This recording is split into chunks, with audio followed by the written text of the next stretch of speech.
Un incident dont il se serait bien passé. Tard ce dimanche soir, le Premier ministre Naftali Bennett appelle Yossi Shmoeli, père de Barel Shmoeli, sergent-chef de 21 ans, touché à la tête, et ce, suite à ce tir d'un émeutier palestinien à Gaza. Voici un extrait de la conversation. Mais quoi? Tu ne sais pas prendre des décisions? Tu as peur? Réveillez-vous! De qui avez-vous peur? D'Abbas? Vous êtes un lâche.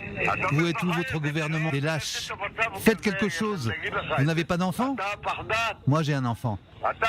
Qu'avez-vous à me répondre, monsieur le Premier ministre?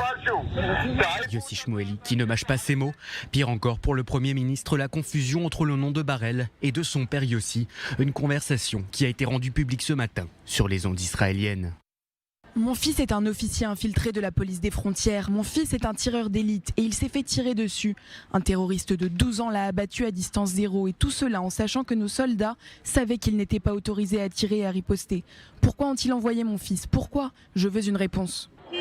Son état de santé reste toujours critique. L'officier reste intubé alors qu'il a subi ce dimanche plusieurs opérations chirurgicales. Pour Naftali Bennett, la confusion entre le nom de Barel et de son père Yossi s'est faite, dit-il, de bonne foi.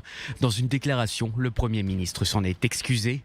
De son côté, l'Égypte a décidé de fermer le point de passage de Rafah, et ce suite aux heurts de ce samedi entre forces israéliennes et émeutiers palestiniens. Une fermeture effective dès ce lundi, une frontière ouverte depuis le 20 mai dernier, sur instruction du président égyptien Abdel Fattah al-Sisi pour le transfert d'aide humanitaire, une opération gardien du mur qui reste encore dans toutes les mémoires. Selon Human Rights Watch, les frappes aériennes israéliennes qui ont démoli 4 tours d'habitation dans la bande de Gaza en mai dernier ont, selon l'organisation, violé le droit international des conflits armés, des frappes jugées illégales par l'ONG.